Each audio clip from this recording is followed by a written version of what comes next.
Hey everyone, it's Brett and Jessica, and we are back. And Jessica, let me tell you, what? We survived Snowpocalypse 2025. Yes, we did. Or was it 2026? Or no, it was 2026. Yeah, we're in Yeah. 2026 now. I'm writing 2025 on everything.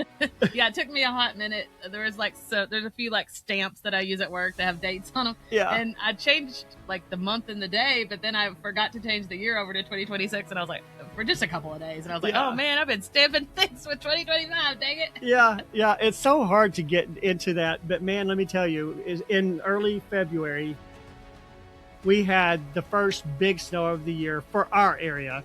Now, we live in a small southern town in Arkansas where weather like this is not the norm. No. And let me tell you, the people in our town are ridiculous. The stores were empty. Yeah, shelves were empty. Okay, There's no bread. Can you answer this question? What is up with bread and milk? I don't get it. Welcome to the Bookish Introverts Podcast. Join host Amazon bestselling author Brett Nelson and avid reader Melanie Dyer as they dive in to review books they've read, then chat with the amazing authors behind them. Quiet minds, big bookshelves. You don't want to miss it. I mean, I guess they are like staples that you would just have on hand. I don't. Right? I don't. Okay. Bread and milk are not staples for me. Yeah. So maybe that's why I don't get it. But I'm like, oh my gosh, people it's like, what are you are gonna do? insane. Make a bread sandwich, and Right. pour milk on it? Exactly. I don't get that. Like me, I went to the grocery store a couple of days before the storm, and even up until a couple of days before the storm, they were not giving us concrete, okay, this is what's going to happen. This is going to happen when. They were kind of our local ones. You know, like, we really need to wait tomorrow to get the better view of what's coming on the day before the storms hit. I don't know about you, but on my Facebook feed, I started getting like a million meteorologist predictions, and they were all like, for our area, 12 inches, 14 inches, 16. Well, when people like us hear that, that causes people to panic. Because we never get that much snow. And of course, I think we have fantastic local meteorologists around here. They were like, guys, listen, stop listening to these random meteorologists that nobody's ever heard of. They don't know how to read the data. They're giving you the worst case scenario. The worst case scenario, I don't think is going to happen. Not likely to happen. It's not likely. He said, I'm not saying with 100% certainty that it won't. He said, but it's unlikely that we're going to get, I think that's going to be more north of us. And it always does. That's why I never Northwest Arkansas is always going to get way more than we get. Yeah. And what did kind of was different this time than what is the norm for our area is it stuck around for the longest time. It didn't melt away. But it's because normally around here we get a snowstorm and then tomorrow it's 60 degrees. Yeah, and it melts. Well, we had, after the storm hit, we had 3 days of like 1 degree, single and double digit temperatures. Well, we had two back-to-back storm systems where, was it Friday? Because it was Friday night, it moved in, we got snow, the ice, first big dump, whatever it was. The very next Saturday night, the very next night, we get more. So that's unusual that we would get 2 nights in a row. 2 major systems. Of snow, of whatever. Which for people up north, which is a lot for us. The people up north would be like, you guys are pansies. But that's a lot for us to get. We don't have the infrastructure around here. My street, I don't live on a main thoroughfare. Mm-hmm. So it literally, you couldn't see the street for like 4 days. Guys, I promise this is not going to be a weather talk podcast. I did see one lady, and I loathe TikTok with every fiber of my being, but she was crying. She was like, guys, I'm so nervous. I've got 18 loaves of bread and 14 gallons of milk, and we didn't get as much bad weather as I thought. And now it's all it's going to go bad. I've spent all my rent money on food, and I can people please buy all this? This is why you don't hoard. But yeah, was that even necessary? Like, no. Let's say worst case scenario, you're snowed in your house for like a week or a couple of weeks. What she purchased was like 2 months worth. Like, that's not 2 weeks worth. That's like a month's worth or 2 months worth. Yeah. Like, that's not even realistic. Yeah, it was absolutely absurd. I don't feel sorry for people like you.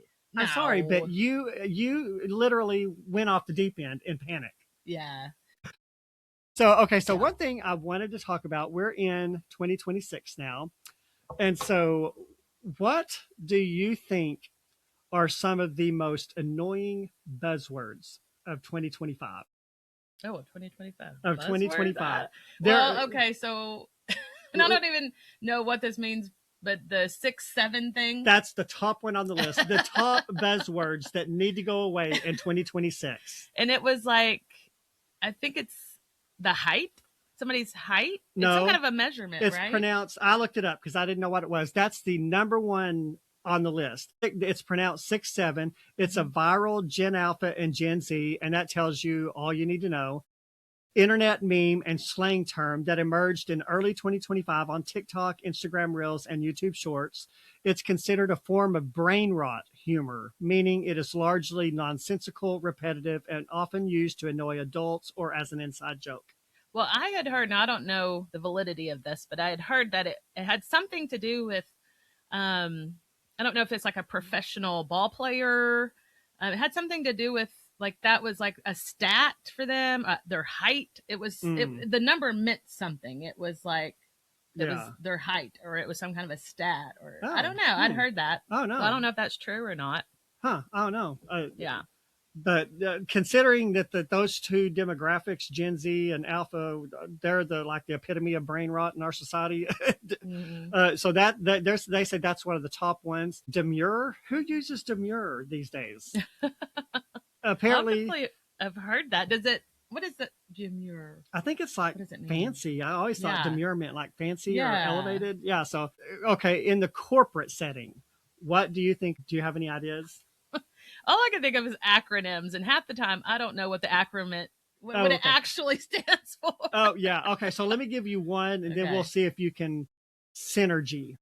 Oh yeah, that is synergy. That is a word that annoys people. Well, that I feel like that's been popular for a while. Like, didn't that start in like mid 2000s? I'm not sure, but yeah, it's a totally pretentious word. Well, because I'm thinking about that book, The 7 Habits of a Successful something. You know what I'm talking about? 7 Habits of some. Yeah, I don't. Yeah, I've never read Covey. it. Steve Covey. I think that maybe was the author. It was actually, we had to read it for one of my upper level classes that when I was going to school, taking classes for my bachelor's degree. One of the classes I was in, we had to read the 7 Habits book and do a paper on it or whatever. I don't know, but that was one of the 7 things I think was synergy. Okay. Yeah. It's kind of a pretentious word. Leverage. Oh yeah. Well, I like that. I don't, to me, that one doesn't annoy me as much as synergy. Yeah. Jen Psaki, I'm talking about you on this one. You know what I'm talking about? Circle back. Circle back. Circle back. Let's circle back. Isn't that one of the press secretaries or somebody? Jen Psaki. Okay. Yeah. She got slammed constantly because whenever she didn't know what she was talking about, she would say, "Gonna have to circle back." Yeah. Little Miss Peppermint Patty. The most overhyped adjectives that need to go away in 2026. Oh, do you have any idea? When you say it, it'll. And I do agree with this first one. Authentic. Authentic? Yeah. I mean, I feel like that's just a normal word that everybody uses. I do agree. It's totally overdone. Strategic. Yeah. Supercharged. I've never heard that one. No, I've heard that one. I mean, strategic. Yeah. I mean, especially in the business world, I'm sure that they use that word a lot. And then questionable common workplace phrases. Bare minimum Monday. Never heard of that. Coffee badging. No. Never heard of that. Career cushioning. I don't know. So anyway, those are some buzzwords, according to Forbes, that need to go away in 2026. I was going to say, words like strategic and authentic, those aren't going away. No, they're not. Sometimes authentic is used as a slam. Sometimes it's used in a negative connotation. Really? Because you don't agree with me, you're not authentic. Oh, okay. It's almost kind of a slam. Yeah. But saying that you're not authentic. Saying that someone is not authentic. Okay. I just thought, like, just authentic, saying that they were authentic. I was like, how is that a bad thing? Now, authentic is a good thing if you're talking about going into a Mexican restaurant. Yeah. You know? Or just, or just a personality trait. I mean, because I think, like, especially in the world we live in today, there's a lot of inauthenticity. There's a lot of people that are putting on a front, and it's enough. And we're talking about social media, where very little on social media is authentic, because you're always, the filters, very little of and it everything's filtered, literally. Keyboard warriors. And just think about like all the selfies and stuff, and all the filters that you can use to make your face look blemish free, and where it looks like you have makeup on. And I'll be honest, I get that. I don't use filters because I'm not really the type of person that posts a lot of videos unless it's podcast videos, but I kind of get it, because listen, I'm not the most attractive person, so I need all the help you can get. I need all the help I can get. I mean, for fun, I do like just the Snapchat filters, like, oh, ha ha ha, that's fun. Look, I look like a koala bear. But I mean, just every day, like, hey, let's get together and do a selfie. Like, I'm typically not going to use a filter for something like that. I always look like a drug addict in selfies. Like my friend Sharon, every time we go out and eat, she always wants to take a selfie. I'd never take pictures of my food. She always wants to take a picture of our food, and then when we're done for the night, she likes to post a selfie of us, which is fun. It documents our time together. Right. But I always wind up looking like a drug addict, I cannot take a good selfie. Some people, they look so natural and just so amazing. And then I'm like, okay, why do I look like I just took a shot of Coke before we took the picture? You know what this reminds me of? There's an episode of Friends where Chandler cannot take a good picture. Him and Monica, their wedding pictures. Wedding pictures or whatever it is. And he's just always making some kind of funny face. He's like, like,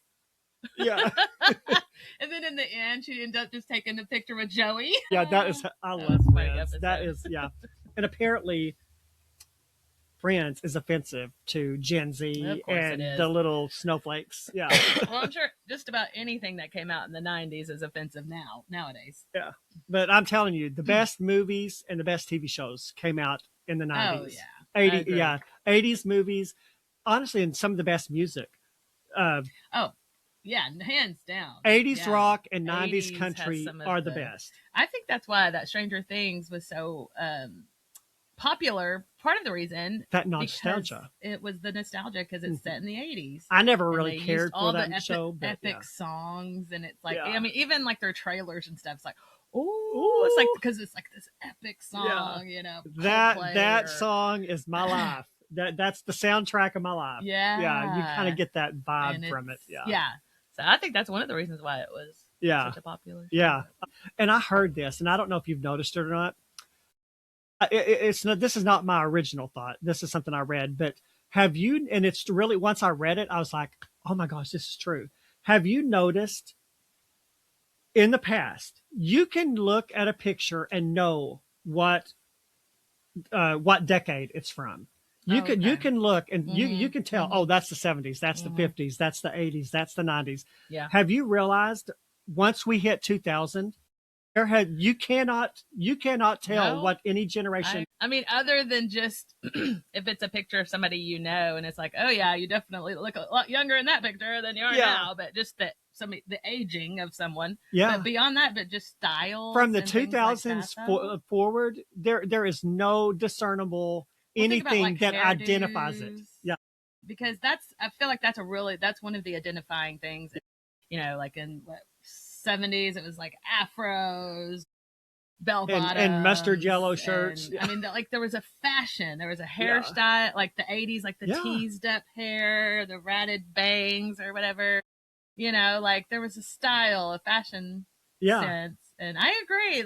I never thought of it until I read that, but I was like, oh my gosh, that is true. There is nothing distinctive about anything from 2000 forward, other than Not grungy. really. I had a younger girl tell me once, I was always considered kind of preppy when I was in school. When you're, and I think you're a little bit younger than I am, but when I was in school, dressing nice was Guess jeans and and Tommy Hilfiger. It was brand heavy, and it was sure. nice. Like people dressed nice. Yeah. Well, and that was considered preppy. A girl that I used to go to church with, she's way younger than I am. I had mentioned something once about being preppy, and she goes, well, you're not preppy. She's the way we dress now is preppy. I said, well, your generation is grungy and there's preppy. no style to you, but that's considered preppy these days. Really? Yeah. Well, according to I her. thought that term was outdated. Yeah. I think I've been watching some Saved by the Bell episodes lately. And that's what Slater would call Zach was preppy. Remember? Yes. That was like a nickname he had for Zach. Yes. That to me that meant you were maybe popular. Which I wasn't. Crowd. Yeah. But that's kind of, in my mind, that connects to like being popular. Yeah. Yeah. You were popular. You wore the right labels. You wore the right clothes. You had the right look. Talking about labels, that I feel like, let's see, I was born in 1980, but I'm talking like probably 90s. By the time I was, about 10, 11, 12, 13, whatever. So this is like early 90s at that point. But brand heavy, like Guess jeans, like that was like if you had a pair of Guess jeans. If you had that triangle on your rear end, you were cool. Yes. I mean, brand meant everything back then. Yeah. And nowadays it's grunge and there's no style these days. Yeah. So, we were poor, so we went to Walmart. Yeah. That's where we got our clothes most of the time. I'm just saying, I didn't get my first pair of Guess jeans or Tommy Hilfiger jeans until I was working. Tommy Hilfiger, that was another one. So, if you were able to go to the mall and buy your clothes, you were, that you had arrived. Yeah. You were the shabuzi. I'm the same as you. Like when I was old enough to like have a job and maybe buy some clothes for myself. And that's when I'd maybe go to the mall and try to get something for myself. Yeah. And, but yeah, we couldn't afford that growing up. And so in Walmart brand, that was like, I was like, well, you're poor. You're wearing Walmart clothes. Yeah. It's like, yep, I am. Well, but to be clear, though, I don't go to Walmart that much anymore, but Walmart clothes appeared to have improved a lot. Oh, yeah. I loathe Walmart. Yeah. I will not go there unless I absolutely have to, but yeah. But nowadays, and they have a way bigger selection, but no, I have no issue getting clothes at Walmart. Back then, it was a much smaller selection, I would say, and maybe not. If you shopped at Walmart, people knew it. Nowadays everybody goes to Walmart. Everybody goes to town in their pajamas. So there's there's no sense of style whatsoever. The bar is very low. The bar is very low. Oh goodness. Yeah. All right. Okay. Well, tell everybody what book we read. Okay, I believe it's titled "The Rain," but then it also says. It's like the rain, and then it says, what does it say? Something about the tribulation. Yeah, it's kind of out of the tribulation book. We both read it digitally, so I don't have the book in front of me. This is book 1 in the series. The rapture has already happened.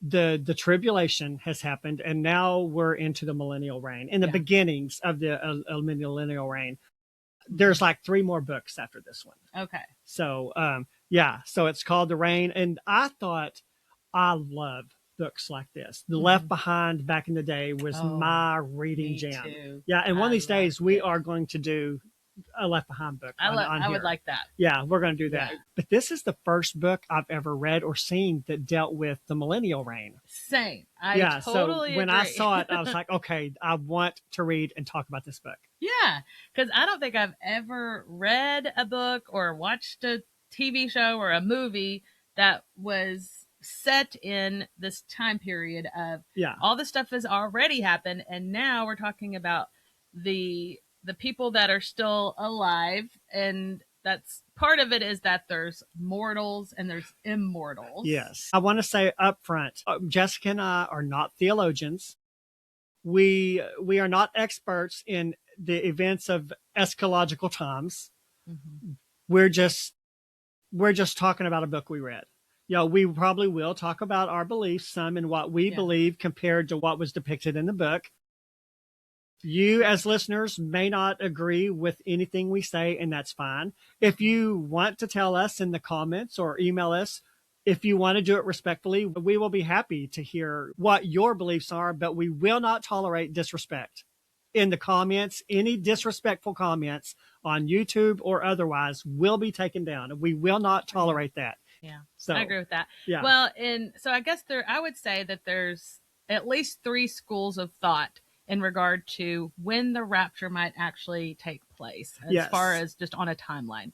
So there's pre-tribulation, there's mid-tribulation, and then there's post-tribulation. Yes. So there's 3 different like schools of thought there. The book that we're reading, that we're going to be talking about today, I believe it's more in a post-tribulation setting. Yeah. So the author, he had a little prologue that and he tried to explain, like, I understand there's different schools of thought viewpoints, here. Yeah. There's different viewpoints as to when the rapture might take place. He said, this is my take on what it could be like if it was a post-tribulation. So I think he did try to set it up for you. He tried to explain, like, I hope nobody takes offense to this. This is my interpretation of what it could be like if it was maybe more post-tribulation in regard to when the rapture took place. Yeah. Well, and here's kind of my school of thought when it comes to books like this, when it comes to the eschatological type books. For those that don't know, eschatology, that's the fancy word for the study of the end times. So I'm very strong in my personal beliefs. I don't believe the church is going to go through the tribulation. I've always been of that school of thought too. Yeah. That's kind of just growing up in church, the preachers that I've sat under, or even like listening to preachers online, what have you. I think most of the people I've listened to or been taught that it was more pre-tribulation, where the rapture would be the first event that takes place, and then the 7-year tribulation, and then like the millennial reign. What is your? This is a timeline of end times that I got. This is from Dr. David Jeremiah. He's a very respected pastor. I absolutely love him. Yes, and this for everybody that's paying attention. This would be a pre-tribulation rapture. Yeah, timeline. For sure. And now there are denominations out there who don't believe this is an accurate timeline of the end times, but this is what I believe. The rapture happens. Everybody, all the believers go to heaven. Once that happens, at some point, the judgment seat of Christ happens, which is when God judges, because Christians are going to be judged. Even though we're not going to be judged to hell, we're going to be judged on every word we spoke. Did we accomplish the things that God wanted us to accomplish while we were on earth? So that's when that's going to happen, during the judgment seat of Christ. The Bible talks about us receiving crowns. Ones for, like, rewards. Did you tell people about for Christ? How you lived your life while you were on earth? Yes. Yeah. And like jewels in your crown. And yeah, like exactly. That. So that's when we'll get all those rewards. I've always kind of thought that maybe came after the tribulation period. But who knows? I mean, that's the thing. There's kind of gray area there where you're not exactly sure. And it doesn't necessarily just tell you in the Bible, like, this is going to happen, then this is going to happen, then that's going to happen, then that's going to happen. And that's why when it comes to end times prophecies, stuff like this, end time events, I'm not dogmatic, even though I have a very firm belief on what I think is going to happen. I'm not 100% dogmatic on most of it, because I believe in a pre-trib rapture. But if I happen to be wrong and it happens to be a post-trib, that's not a salvation issue. No, it's not. Just because I believe it's a pre-trib. You just interpreted it wrong, maybe. Yeah. Just because I think it's a pre-trib, but it turned out to be post, I'm not going to be condemned to hell for that. No, absolutely. It's not a salvation issue. No, it's not. So what comes after the judgment seat of Christ? Okay, so according to this timeline, it would be the tribulation, and this could be in tandem. I've always kind of thought that that would the happen tribulation after could be the going on 7-year during that. tribulation period of time, but maybe it could be sometime during the 7-year. Yeah, the judgment seat of Christ and the tribulation could be simultaneous. Yeah.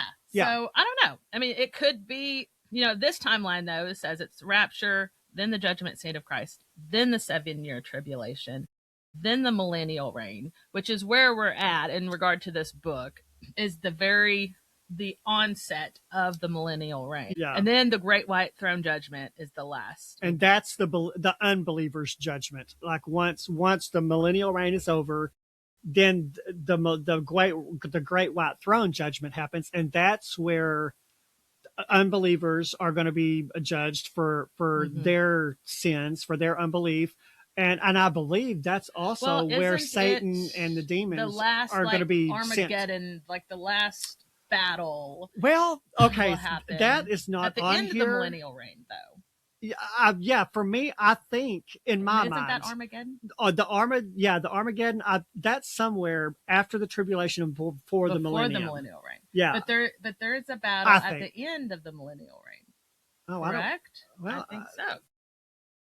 Maybe, I don't know, and maybe after the millennial reign, maybe that's when Armageddon is. Well, that's kind of what I was thinking. Maybe we should have brushed up on this. Yeah. But like, remember how it's like there's that 1,000-year reign where Jesus is on the earth as ruler, is reigning. The Satan, the devil, is bound. He's bound for 1,000 years. But then he's released, and he can deceive, and he can. So he's going to like gather up an army of people to try to one more time try to like defeat God. Yeah. So there's one more. That actually does make more sense that it would be after the millennium, not there's before. One more battle, and what's crazy is after 1,000 years of peace. Of just peace, there's no sickness, there's no disease, and again, that's part of this book too, him talking about certain things in regard to that. We'll get into that. We'll get into it.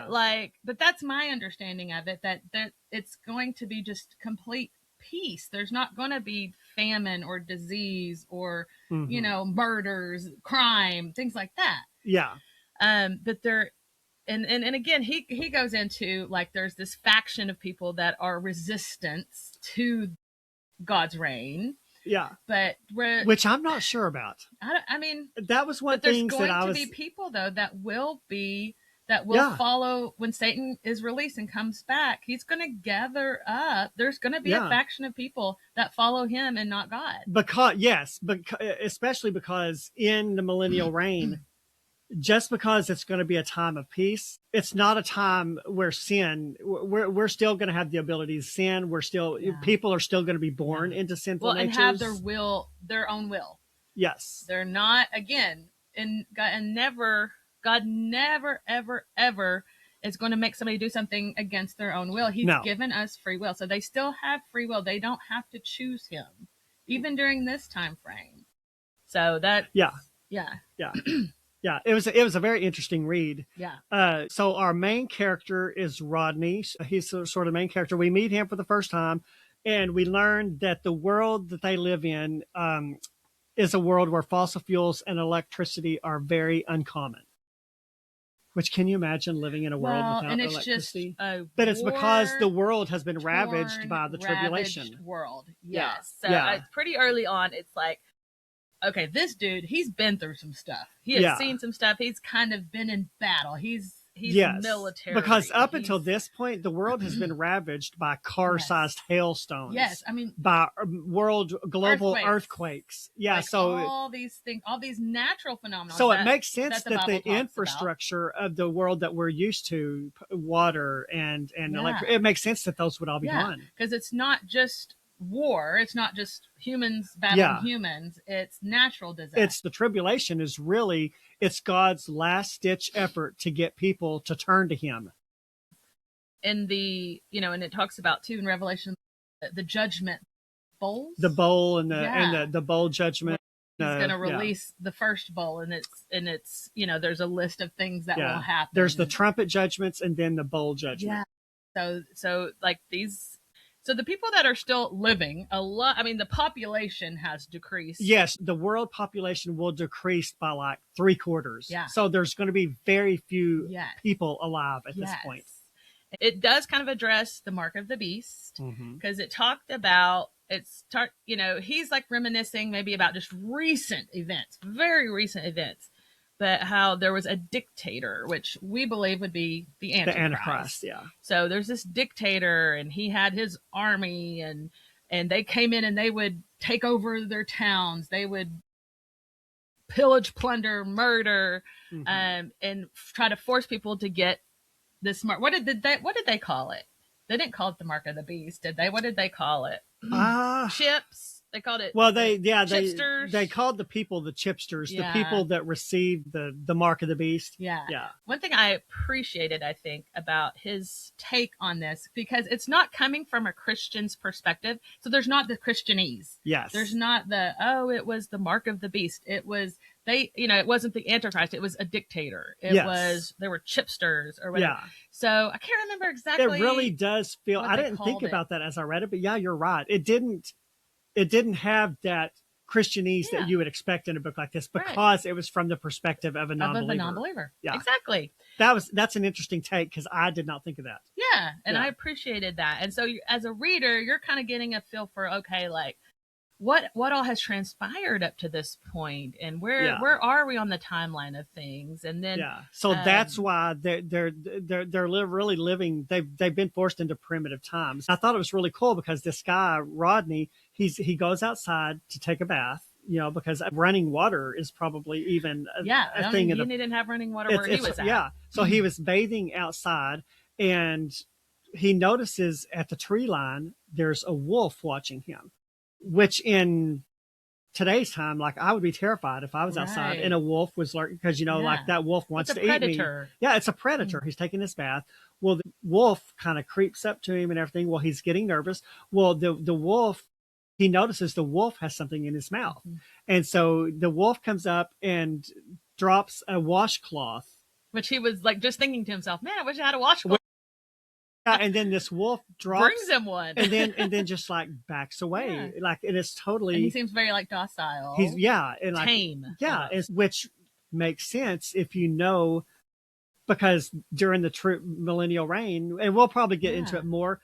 It's going to be a docile time. Yeah, where it's kind of like the lion and the lamb. Lion laying down by the lamb.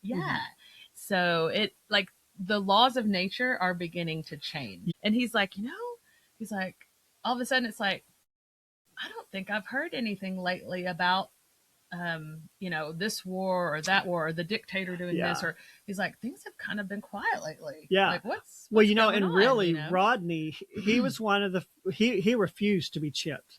Right. And he so was part of the resistance. Rodney really didn't belong anywhere, because during the tribulation, when that time comes, the Bible says if you refuse to mark of the beast, then you can't buy food.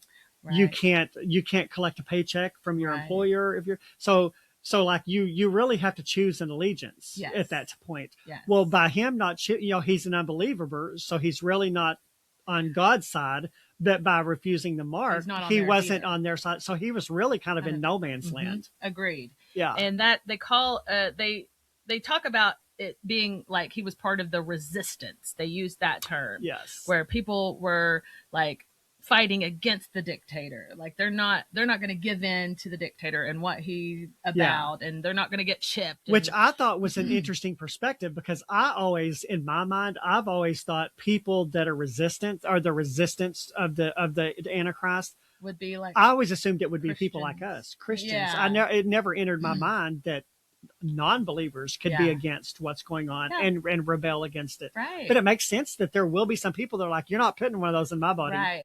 Even though they're like, we would do it, because we know once you get that mark of the beast, you're eternally damned forever. Right. He wouldn't have done it for that reason. He's, it makes sense that there would be some believers who'd be like, I don't want that in my body. Right. Right.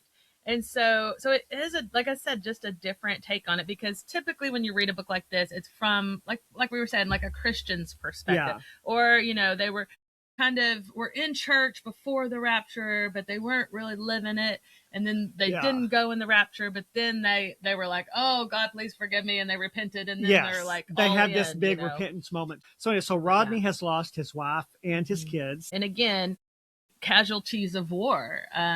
He would be going off to fight in the war. Like he was like a colonel or something. He was a military guy.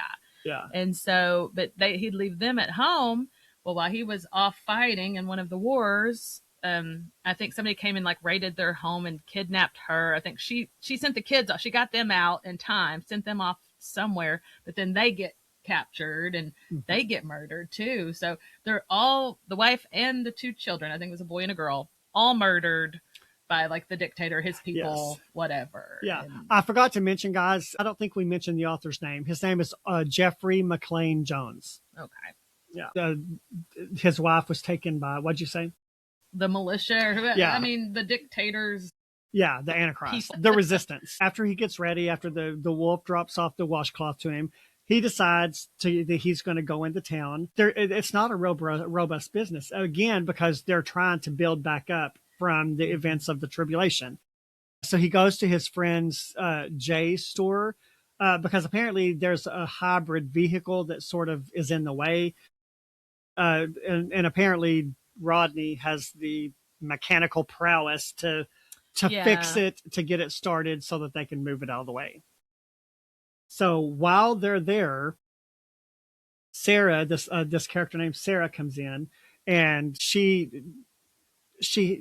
has been bringing jewelry in, and for some reason this jewelry keeps showing up on her porch. She has no idea where it's coming from, who's putting it there, and so she's bringing it to the store and using it as a barter for things from the store.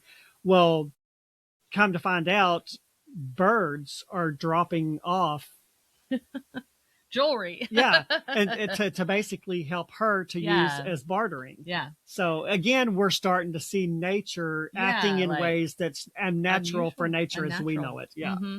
Well, and again, I thought that was interesting. Yeah, it was. And it's like, because you just don't think about, again, I've never really thought about what it would be like during the millennial reign. I never really thought that deeply into it. And so for somebody to tell a story during the millennial reign, it was like, oh, I didn't think about that. And listen, do I think birds are going to drop off diamond rings during the millennial reign? No, I don't. Probably not. But it's still fun to just imagine it. Well, and I do think that there probably will be, like you said, like the lion laying with the lamb. I think like the laws of nature are going to be obsolete. I think the laws of nature will go back to a more Edenic state, to where the way it was meant to be in Eden. Yeah. So exactly. And I don't think it's not going to be like it is now, because it's like we're living in that fallen, sinful world, and that's not going to be the case during the millennial reign. Another thing I thought about was, talking about bartering and stuff, because, government has been disbanded. There's no government. It's the world that they lived in, 7 years prior or whatever, this talk about 7-year tribulation or whatever. The world that they lived in prior to all this taking place is just gone. And so there's not government. There's not, the Fed that doesn't, prints money. The mint. There's no economy anymore. So like you said, back to just so primitive of bartering for things. There's really no money.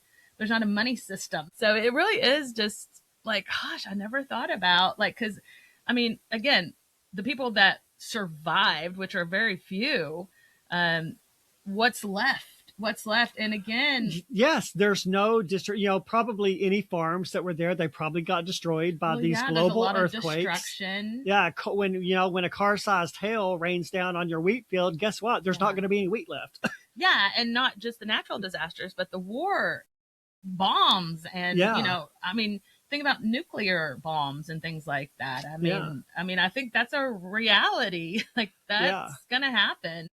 And you think about fallout from like the nuclear stuff. I mean, like that people wouldn't be able to live in certain areas because it would, which again, when we're talking about the transition from the old earth to the new earth, because I think when Jesus comes, I think anything like radiation would just be, he'll wipe it away. He'll clean it up. Yeah. Again, it's like you've got to change your mindset, like how the natural world works. It's different now. It is. And so they're having to adapt to it. Learning this is something's different. Something's off. Yeah. And they're starting to see it in nature itself, which is so intriguing. Now, the one thing that Jeffrey McClain Jones didn't really hit on was how soon after the tribulation all this happened. So for instance, Rodney was at war when all this happened with his family. So he didn't get to say goodbye to them. He came home and his family was gone. And he never went to visit his family's graves. So he finally gets to this point. I don't know how long it's been after all these events, but he finally goes, they're starting to hear about in the graveyards, the graves were like burst open, and like from the inside out. From the inside out, because they're thinking, well, grave robbers, it would be from the end. They would dig from above and dig them out, but it's clearly like it's like a bomb burst out, open. Yeah, and there's no bodies there. It's just they're whatever they were buried in, their clothes. Yeah, and so again, like go back to I am conditioned to believe that it's a tribulation rapture. So when I'm reading this, I'm like, wait a minute. Yeah, it's hard to wrap your mind around it when you have a pre-trib. You're conditioned to believe it one way, and he's talking about it in a different way. So I had to kind of rewire my brain. But it seems to me like in writing this book, it's more post-tribulation rapture, where the rapture has just recently happened. Mm-hmm. When I was reading it, I gathered that it would maybe was a year prior to that or something. Not long. Well, if it was pre-trib, where we're talking about a span, it would have been at least 7 years prior. But no, I feel like this had just happened 9 months. It maybe feels a year very prior recent to the beginning of this book. Yeah, for sure. Yeah. So it's very new. It's very fresh. You have to keep an open mind about it, especially if you are staunch pre-trib, because it didn't bother me. Some of the reviews, there were people like, oh, he's got the theology all wrong. I DNF'd it, didn't finish it after 10%. How about having an open mind? Yeah. And I had an open mind. And he's not trying to change anyone's mind on anything. It's just written from a perspective that's a little bit different than what my mind automatically goes to. Exactly. Same. Yeah. You almost have to stop and like reprocess what he's talking about, because I did find myself going, Yeah, well, that doesn't make sense. Yeah. But again, our brain is wired to think that the rapture happens before the tribulation. Yes. In this book, it has happened on the tail end of the tribulation. Yeah, for sure. Yeah. So he goes to his children's graves, and they are open. And of course, we know that means the rapture. I'm not sure he really knows. He doesn't seem to show any indication of knowing that the rapture happens. I feel like he had very little prior knowledge to the Bible. Yeah, and and Revelation events. And because it doesn't seem to be clicking with him. Like, oh, I remember this. A friend of mine that was a Christian was telling me about this, or I remember hearing this on the radio one time, or hearing a preacher talk about this. He doesn't really have those like light bulb moments, like the Bible talks. I know about what this. happened. Yeah. It makes sense now. I never believed it before, but now it makes sense. So, and this kind of opens up sort of my first thought as I was reading it. In my mind, I always thought of the rapture as sort of a non-evidence type event where, people don't see it happen. The people that are left behind, they don't see it happen, other than just seeing the carnage of maybe planes falling out of the sky, or people having wrecks because the driver's no longer there. I never imagined that there would be a physical evidence of like graves ruptured open. Is that something you ever imagined in your mind? I think it's probably been depicted that way. It talks about how the clothes were left behind. Yeah. So I think I've read books where it was depicted that way. Okay. Where their clothes were. Yeah. Now the clothes they were in were, I think it was Rayford in the book. His name was Rayford, but his wife, like he gets back to their house and he takes the covers off the bed, and there's her, her like her jewelry and her nightgown, necklace. Yeah. Now that I can see, because your clothes are physical. Your clothes are not going to, they're not going to go to heaven with you. But to me, I've always thought of the rapture as more of a spiritual event, where not a physical. Where it wouldn't, like when their body comes bursting out of the ground. I've never imagined that there's going to be physical evidence in the ground of that happening. So I don't know. It didn't strike me as odd when I read it. And does it talk about something like that in the Bible? Not that I've ever seen, but it could. I don't know. Maybe. Now I'm like, did it say something about that? Yeah. But it does talk. It does. I know for a fact it talks about people being lifted out of the grave, resurrected from the grave. Yeah. But again, would that be would there be like a physical aftermath of that where it's but like the Bible the does talk ground about is- when we get to heaven, we're going to have a glorified body. So I guess Yeah. it does make sense. Oh, I Oh. mean, we're not just going to be spirits drifting around up there. The Bible says we're going to be Yeah. known as we're known. Yeah. I'm not Yeah. dogmatic that nothing like that would happen. Just in my mind, I never imagined. Yeah. I never imagined there being any physical evidence. Now, one thing, and it does kind of make sense because the book is from the perspective of a non-believer. But one thing that really kind of irked me about the book is that there is, even though it's in the genre, Christian fiction genre, there was some mild profanity, and that bothered me. It makes sense from the fact that the character is a non-Christian. I do not like profanity in Christian fiction. What are your thoughts on that? I think it was a little like, Was it off-putting to you? A little off-putting. That's a good word. Now, it was mild. It was mostly the D words. Yeah, and it was very just sporadic. It wasn't yeah, it's not like every page. Wasn't a lot of it. Yeah. But it was kind of like, oh, they just said a cuss word. Yeah. Yeah, so and unexpected, I guess, is maybe unexpected. Yeah. I don't feel like I was offended by it, but I was just like, oh, yeah, you there's just a cuss word in that. Yeah, I didn't like it. Me personally, I feel like there is no place in Christian fiction for profanity, because the Bible says fresh water and bitter water do not flow out of the same place. The Bible says that we are to be apart from the world. And again, I understand this character was not Christian, and so you can't behave non-Christian people to behave as Christians. And of course, I'm an author too, so I just feel like in a way there's a way to indicate profanity in a book without actually typing the word out. I agree, because there is a way, like you said, to kind of indicate that they said an expletive without actually just saying. Now maybe I'm just being a prude, but I don't want profanity. Yeah, that's why I really have stopped reading secular. I remember one of the last secular books I read. I still read secular books, but I'm selective on what and who I read, because one of the last secular books I read, it literally had 20 F words in like the first 2 pages. See, and I don't like. No, and I just put the book. I was like, I'm not finishing this. Yeah. Well, in movies, the same scenario with movies, and it's very off-putting, and it's upsetting, and it's irritating. And most of it serves no purpose. And it doesn't. It's just gratuitous profanity that the movie would be just as good without it. The book would be just as good without it. Necessary. Yeah. So I agree. I think some movies they just put it in for shock value, or they just, I don't even know. Like, why is it necessary to say the F word every other word, or GD, as often as they do? Like, it's like, well, honestly, it shows the depravity that's rampant in today's society, where, I feel like this kind of depravity where it's F every other word in TVs and movies and in books. I feel like that wasn't a thing just even a few decades ago. Right. Because there was a thing called class, having a little bit of class. Yeah. People today have no class. Like I said, they go to Walmart with their pajamas on.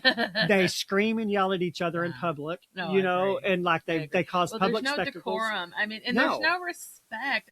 Like, no one respects anybody anymore. Yeah. And it's I'm not saying they were perfect. I mean, Joan Crawford did exist, But, well, yeah, and there were. I mean, some of the older movies, maybe from the '80s or whatever, I'll rewatch and I'll be like, oh, I was in this movie. I don't remember. Same. That. When I go back and watch stuff, I'm like, I cannot believe my parents let me watch this. And I think, was it 16 Candles? It was one of those, Molly Ringwald, where I'm like, it showed a girl.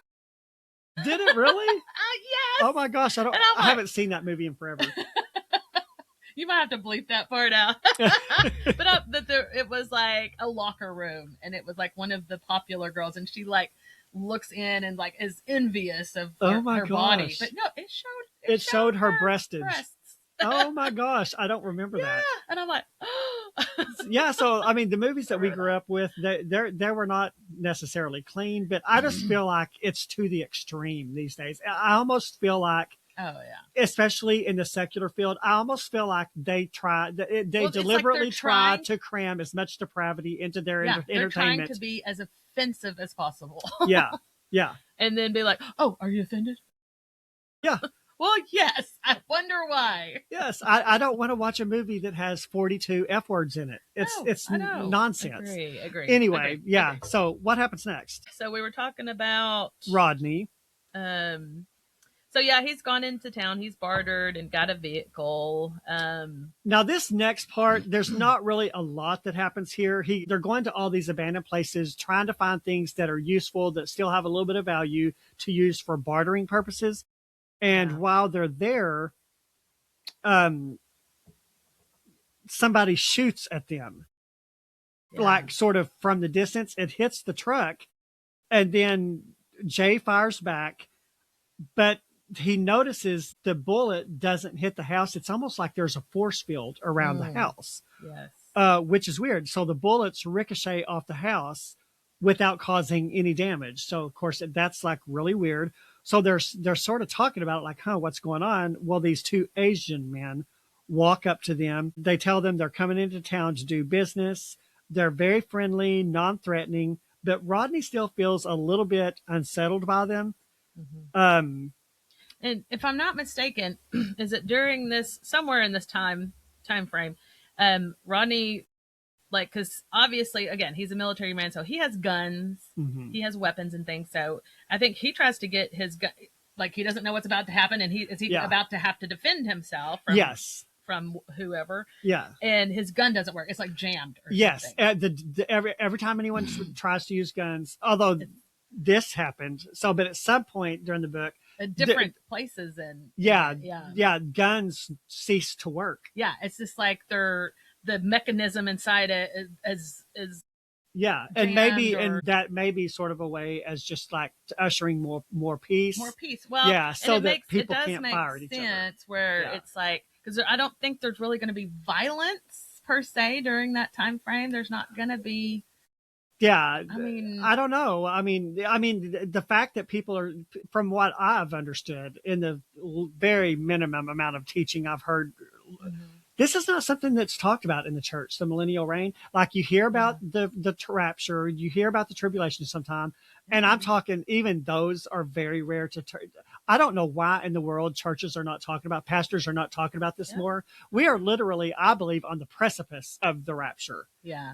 Why in the world they're not talking about? But the millennial reign is not something you ever hear about. I agree. But from what little bit, I think Randy Alcorn, he's a very prominent. He wrote sort of on stuff like this, and I think I read in one of his books once that even though the millennial reign is going to be a time of peace.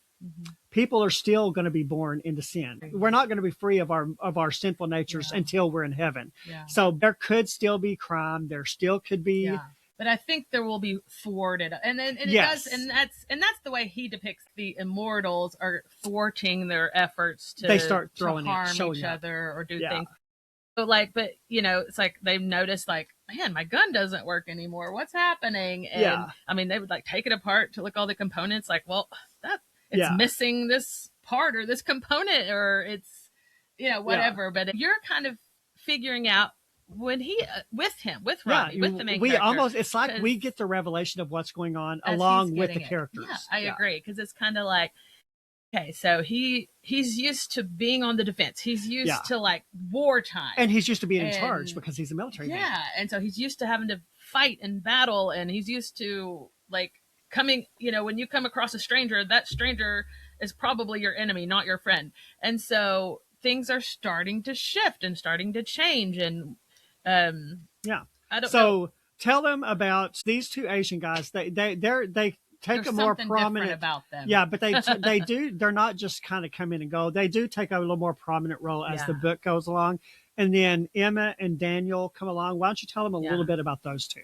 Okay, so again, it's like they're on foot. They trying to just get from one place to the next. I don't know that they're really have a destination. They're just trying to to belong, to live or whatever. And again, just things have been chaotic, have been crazy, and they're on the defense. I mean, they've been through it. Yeah. They are. I mean, can you imagine, like, almost like being a POW, you know, where you've just been through the ringer? Yeah, I would imagine these people are in a PTSD situation. Exactly. So don't think you can trust anybody. Again, probably anybody you encounter, you're like, are you going to try to hurt me? Are you going to try to, you know? Well, you know, and let's be honest. Okay, these people have been put through the ringer. They have survived car-sized hail, global earthquakes. They're probably wondering what in the world is going to happen next. Yeah. So they walk onto his land. He has a farm. He's built, like, pretty early on. We figure out that he's trying to rebuild. There might be a foundation there already. He has maybe like a little lean-to that he's actually just staying in until he can rebuild the structure, because there was a house there, but it was pretty much destroyed. And so he's trying to rebuild. So they come up on him, and, like, starving, they're tired, they're exhausted, and all this. And it's like, okay, like, do we take a chance? Do we try to approach this stranger and hope that he's a good guy? Hope that he's nice? It's like, you know, they just felt like we at this point we don't have a choice. We just have to hope that he's a good guy. So it's Emma and her son Daniel. And he's 14. Teenager. Yeah, he's a young teenager. Yeah, I think he's 14. So they're cautiously approach, and I think he's, you know, was out in the yard or whatever, and they approach each other. And so I think pretty quickly it's like, you know, they were kind of trying to assess each other, and I think they were both like, okay, you know, I think I can trust this person. It seems like they sort of talk, and you kind of get a feeling for people when you talk to them. And he offered for them, like, you can stay the night here. I'll let you have my little lean-to, and I'll sleep in the van or whatever. So he, like, offered them something. I mean, they really needed a place to stay for the night, I think is what it boiled down to. Yeah. And so they were able to, he was able to offer them some food, offer them some shelter for the night. So he's in the van, he's sleeping in the van, and he gets a visit. Yes. Dead wife. Yep. And what's her name? Anna? I think Anna. Yeah. So she appears to him in kind of angelic like, where I mean, he wakes up. I think he was asleep, right? So he like wakes up and, like, this is like the middle of the night. Yeah. And it was her, and he's like, I mean, I'm sure, just, I can't imagine. I mean, taken aback, obviously, but, like, you know, like, rubbing the sleep out of his eyes, like, is that Anna? Is that you? And wait, you're dead. Conceivably, it's been years since he's seen her. Yeah, a couple of years at least. Yeah, not terribly long. And so this is the first time that he encountered, well, I guess he encountered the two Asian men, which we find out later are in fact immortals. Immortals, but they didn't reveal themselves as such. So he encountered them before he encountered her. Yeah, right? He encountered them first. Okay, yeah.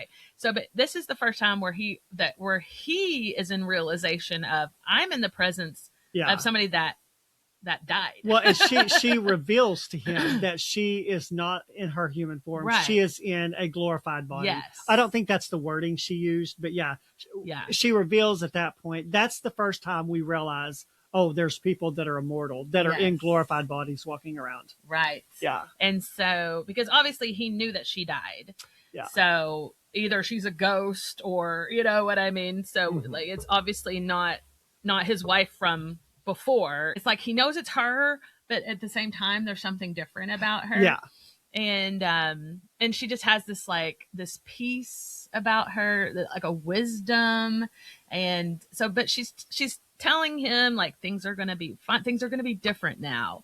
But you're going to be fine. And she basically tells him, it's okay for you to move on. Like, there's this, if you want to marry the woman inside, you have my blessing.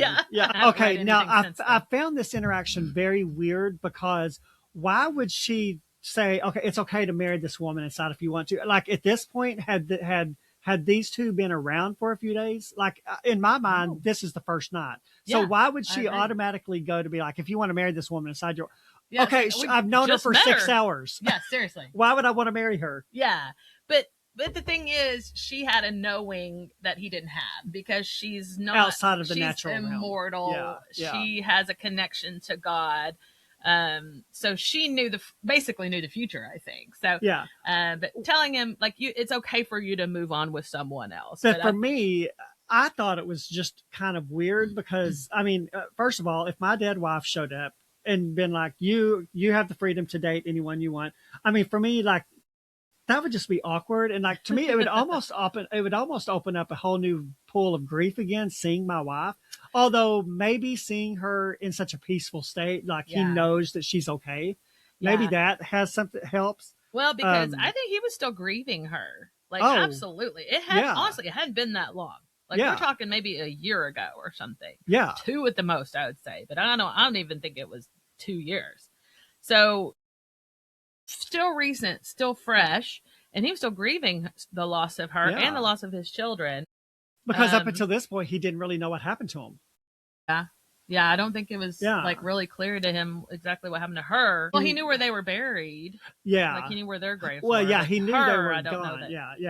Yeah. I mean, I guess when you've got massive hailstones falling and global earthquakes, you kind of understand, okay, if they're not around, they must have succumbed to one of these horrible tribulation events. But no, I think the kids, though, he knew for a fact that they had died, and I think because he knew where their bodies were buried. Yeah, he just had made he just had chose not to go visit them until that point. Yeah. Now the wife, though, I don't know that he ever I don't know they knew where her body was. I don't think it was ever retrieved or buried in the cemetery or whatever. I don't know. Yeah. But again, I would think, okay, clearly she's gone. She's dead. So to me, that would be dead. Like, there's my freedom to date. I just thought it was a weird encounter. I don't know, maybe seeing from your wife, knowing she's okay. Because a lot of people I don't want to move on because I don't want to disrespect the memory of my loved one. I don't know. I just thought this was a very weird encounter. Why do you need your dead wife to come back in? Well, I thought it was a little odd that she even mentioned that aspect of it. The encounter, though, was significant and necessary. Like, for somebody like Rodney that really didn't have any previous experience or background with religion in general, I think. But I think he needed somebody that he knew, somebody that he trusted, to kind of tell him some things. She told him more than that. It was more than just, hey, you can marry somebody else. Yeah, it was more than that. Yeah. So I think she was trying to explain maybe what has happened, explain what is coming, things like that. Yeah. I think he needed to have an encounter with an immortal, and one that he knew and trusted. Yeah. So he could be okay with the thought of... He might not be as accepting of it from a total stranger. Yeah. Because, other people, some of the people that weren't as receptive to the new rule, the new reign, and to the immortals, they called them aliens. There was people that were more receptive to the new way of doing things, and because the immortals, it's like we find out they're there to help them. They're not trying to hurt them. They're not trying to take over and okay, you got to do this and you do that. I mean, they were just trying to help them basically rebuild their towns and things like that, roads. And they're trying to get internet back up and running, things like that, phone lines. And I do think her appearance was significant too, in that it tells us as the reader and him as a character, it's not just humans. We get our first indication that, okay, there's a spiritual element, supernatural to this. Yeah. And I think she mentioned the kids, their kids, yes, they're dead, but they're in their glorified body. I don't know if they call it glorified bodies. I don't know. Yeah, I don't think so, but that's the verbiage that sticks in my mind. Sounds good to me. Yeah. But they're in their glorified bodies now. And and I think also because it's kind of important to know that the immortals have tasks. They have jobs to do. Yeah. So even the children have jobs and tasks and things that they're responsible for, things that they're doing. Even though they're small kids, when you're in your glorified body, you're no longer not bound by your child's mentality. And we also, so Emma hears them talking, And so she goes out not realizing that he was actually talking to someone. He thinks, she's going to think I'm crazy. Mm-hmm. But then she reveals, something similar like that happened to me and Daniel back a few weeks ago. They were on the road. These people came up and tried to do some harm to them. Well, these people in glorified bodies sort of saved them. Yeah. And so we're starting to see, okay, this is becoming more prominent. Yes. Yeah. Yes. These people in their glorified bodies, they're starting to make themselves known to society. Yes. And they're just popping up anywhere and everywhere. There's more of them showing up. And the fact that these people are having to reveal themselves, they're not these gauzy spirit looking things. Like if they weren't telling people that they were spiritual beings, that they were in their glorified bodies, these people wouldn't know. Right. Because when they encountered the two Asians, they just thought like they were two normal guys. men. Yeah. So they didn't realize. Now I said when they made shake hands, he said anytime he like touched one of them, he could feel something weird, Yeah. Like he felt like an electricity yes. or something. So yeah. Definitely something different about it, like otherworldly about them. So the next morning they have breakfast. And this is another interesting thing with the coyote. The coyote or the wolf, whatever it was, comes up. And at this point, Rodney's not afraid of it because he's already had this previous experience with the washcloth. Well, they're having breakfast. He tries to give the wolf a piece of bacon or I don't know, some sort of meat or whatever. Jerky, I think. Jerky, yeah. Well, the coyote wants nothing to do with it. Which is like, what animal wouldn't just devour? Yeah, because they're carnivores. They're meat eaters. Well, it backs away from it, and then it goes over instead and starts eating some scrambled eggs off of somebody's plate. Yeah, so again, that's just, he was like, the animals are not behaving in their normal nature. Yeah. Which to me, I find it kind of odd that like eggs are not that far separated from meat. Like I would have been like it's an animal byproduct. Yeah, like I'm not vegan or vegetarian or anything like that, but to me it almost feels like it would be more apt to eat an apple or something. I don't know. That's some of the weird things that go through my mind as I read. You're thinking way too hard about this. I know, I do. Sometimes I put way too much thought into stuff. Yeah. So they go into town a little bit later. Daniel and Emma go with Rodney and they go to Jay's store. Jay's kind of fiddling around with the computer because when you're in a small town, can you imagine being in a small town? Because this is a small town, having no way of knowing what's going on in the world. Yeah. So they're trying desperately to get internet, to get computers going because they want to know what's going on. Yeah. All the kids have disappeared. Where are our kids? Yeah.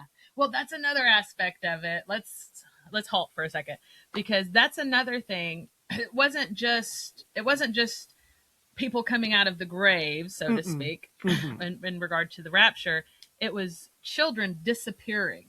So alive and well, children just disappeared. Yeah. And so you've got parents that lost their children. They don't know what happened to them. And so they're distraught. They're upset. They lost their kids. It's like somebody kidnapped their kids, and it's kind of equivalent to that in their minds. They're hearing things about Jerusalem, though. Yeah, but we do hear earlier in the book that people, they want to know what happened to their kids. Yeah. Yeah. And so that's a big element that is like, oh my gosh, like that again threw me off as a reader in regard to the timing of things. Cause I was like, oh wow, like that was pretty recent. Like they just lost their kids maybe a year ago or something. Daniel is helping Jay with the computer. Well, and so apparently it's not been a total like wiped out. No. It's not like it was totally wiped out. So they end up getting this computer started and they get some kind of a stream. And then when they get online, which has been closely monitored by the government. Right. So the Antichrist. They were completely in control of media. Anything that was coming they out, don't want anything news. They don't want anything that goes against their narrative. Right. So they were completely controlling the narrative of what was being. I'm just saying. And they do that. They do that these days. I mean, and it's scary. Yeah. But that is the what media, has been happening the media, in our media and social media today. Like the media is very one-sided. Oh, it's very controlled. The narrative is very controlled and biased. It is. Yeah. 100%. That's why I don't watch regular news anymore. And that's not objective. That's not objective journalism. There is no such news. There's no such thing as objective news anymore. And that's not right. That's scary, and that's where It's that's where propaganda. we're headed. Nowadays, they're spooning as propaganda. Yeah. Yeah, so we're not too far from this. No, I totally we're agree. there. So they somehow get this up and running, and they've somehow gotten some kind of internet connection, and all of a sudden on the TV screen, it's like this news reporter or whatever, and they're like in Jerusalem, right? Yeah. Like it's like we're reporting live from Jerusalem. But I think they're, it was like we've got this new ruler, and I think they do refer to him as a king. Yeah. Right? Mm-hmm. So it's like we've got the new ruler, this king on the throne in Jerusalem, and there's people, just crowds of people, masses of people worshiping, singing. Yeah. It's like, and what it talks about in the Bible, I mean, that tracks. Yeah. Where it's like he's going to set up his kingdom. He's going to be glorified and worshiped day in, day out, 24 hours a day. Yeah. It's a picture of what heaven's going to be like. Yeah. And so it's it's neat. Well, and that really does track with what I believe. One thing that people love to talk about these days, where's America in end time prophecy? I don't believe America's in end time prophecy, because everything in end time prophecy centers on Jerusalem, on Israel. It's not. I don't think it's going to be central to here. No, at all. No, I mean, we're think about the Mount of Olives. We're going to be insignificant. I feel like that's probably accurate in that there will be people still in still the United here, States, but we're not going to be a major player in the grand scheme. Yeah, no, I agree with that. Mm-hmm. Well, because it talks about him resting his feet on the Mount of Olives, right? And so all this is happening in the Middle East, and that's prophetic. Yeah, yeah. So it's their first glimpse of the new Jerusalem. It's their first glimpse of who's this new ruler, who's this new king, and so he obviously he's taken the place of the old dictator. He's the new one. So it's kind of like they're not really piecing together that this is Jesus Christ. No, not just yet. They learned that the dictator has lost a war of some kind. Yeah, he's been overtaken. Yeah, and somebody makes the comment that there's a new sheriff in town, but they don't really know what that means. So the two Asian men, they start to become a more prominent. They've started a lumber shop in town. They accept bartering items so that people can get the lumber, because they're helping people to start rebuilding their lives, getting homes built, because everything's been squashed by these global earthquakes. Right. Yeah. But nobody knows anything about these guys. They just showed up. Nobody knows where they live. Nobody knows who they are. And so when Rodney gets to talking to them, they tell him that they've been assigned. Yeah. To this place, that they're from Jerusalem. And so now the followers of the great king have been sent in the world to bring them under the influence of the Lord. So this is where they start to reveal what their purpose in the current world is. Yep. And slowly but surely they are kind of revealing themselves to be subhuman. Yeah. And they finally tell him, well, we don't live here. We live in Jerusalem. We transport from here to there every day. Yeah. They go there to have their meals. Now, do you remember that he proved it to them? Yeah. Yeah. Well, of course, that's a very hard thing to believe, because that's outside of the natural realm of how we live. Yes. And so he goes, okay, I'll prove it to you. Mm-hmm. How does he prove it to him? So he's like, all right, tell me there's some personal item that you have at your home that's, however many miles away from here. Give me a specific item. I will transport to your house. I'll grab it and I'll come right back in like a second's time, and I'll have the item, and that will prove to you, that I can do this. And so he did. Was it like a cowboy hat? A hat or something, whatever it was. And so it's like he's like, all right, tell me where it is. And so he just disappeared right in front of his eyes. Yeah, disappeared, and then reappeared a second later or whatever with this hat. Yeah, and it's like, what? That would just be crazy. Yeah, so you can't help but be a believer now. Yeah, because it happened right in front of his eyes. Somebody literally vanished into thin air and then reappeared with an item from his home that was several miles away. And we also see it from the opposite side too, because a little bit later in the book, his wife makes mention that some guy just showed up and grabbed your hat and just disappeared as soon as he showed up. Because Emma was there, I think, right? Yeah. So it's just very fun. It was a very fun read to sort of imagine. Yes, what it would be like. Another aspect is they can heal people. Yes. So at some point, Daniel gets hurt by something. They're trying to erect a wall or something. He gets hurt, and one of the immortals, and they can just show up. They just kind of have a, like, oh, you're in danger, I'll come help you. But one of them showed up and healed him. And and so there's really, I'm kind of on that. Yeah. But well, and one thing they noticed, I can put suspension aside. Yeah. Well, one thing, they kind of are taught, like Emma and Rodney talking, like, have you noticed, like, I haven't gotten sick lately. Yeah. I haven't had allergies in a long time. I haven't had, issues that they've had before, like allergies or whatever. Which makes sense because Jesus is he's physically reigning on earth now. So it makes sense that he would, as they're perfecting the earth and bringing it into a more Edenic state, it makes sense that illness would become less and less frequent. Yes. Well, and also they kind of noticed it's like they stopped aging, like not like we age. I think they still age, but at a much, say he's 46, I think, at the start of this book, Rodney is maybe, but it's like their aging slows way down. Yeah. Like way, way down, where it's like they're barely, like they are, but just like it takes a lot longer. The aches and pains that you have now, like you wouldn't have anymore. Hallelujah. Or things like that. So anyway, I think I'm getting ahead of us a little bit, but that's another aspect to it. Like there really won't be like sickness, or like disease, or it's like, but they do start realizing that in addition to these two Asian guys, they're also noticing that people are coming in to help restore the electricity during the rebuilding process. And we're also starting to realize that more people are just showing up around town to help the mortals get life back on track. And it seems like and again, they're still just getting used to the idea of there being immortal people around, but they can just make things appear. Like they can produce all this lumber that he needed. Like, where did you get that? Like that was scarce. Yeah. And it's like, where did you get that? And again, that makes sense because these global earthquakes decimated all the trees, a quarter of the trees being burned by fire. Yeah, so limited resources. Yeah, so so we're starting to see how the supernatural help. Yeah, God is supernaturally helping them. Yes. Yeah. So Christmas rolls around. They get together with friends. They get the computer going, and Daniel finds a website where they learn that hundreds of millions of loyalists to the King of Kings, which Jesus, have been gathering in Jerusalem. They start seeing all this massive worship going on. The readers are starting to get privy to the fact that there's something going on over there. They don't know exactly what's going on, but they know something significant is going on over there. Rodney and Emma decide they want to get married.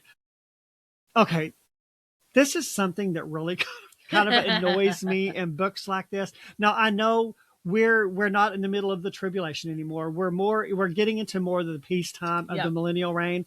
One thing that really annoys me, especially in Christian books, but really in a lot of books in general, people in books, they get in these horrible, devastating, oh my gosh, a serial killer's chasing me across the country, but I'm going to fall in love with my bodyguard. Why? That makes zero sense.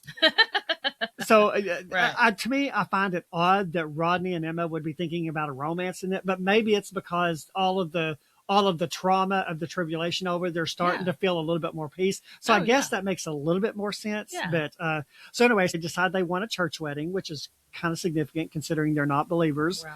But there's no preachers to be found because the true preachers have been taken up in the rapture. Exactly. So what do? Tell them what happens. So they ask around. Somebody from the town that they're in suggests that they go to a town that's not too terribly far away. Yeah, maybe a couple hours away. They've heard of a man that's supposed to be a preacher. We'll call him that. Yeah.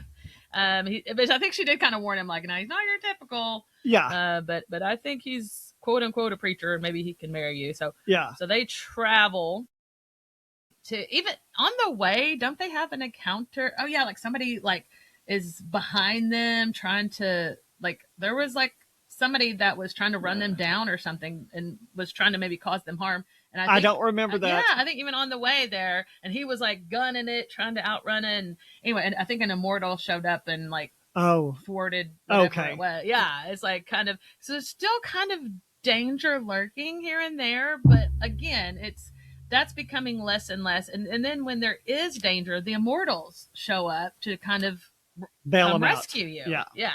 Yeah. So they make it there. Well, and somewhere in the book, he's kind of identified as an atheist preacher. Yeah. I'm like, atheist preacher.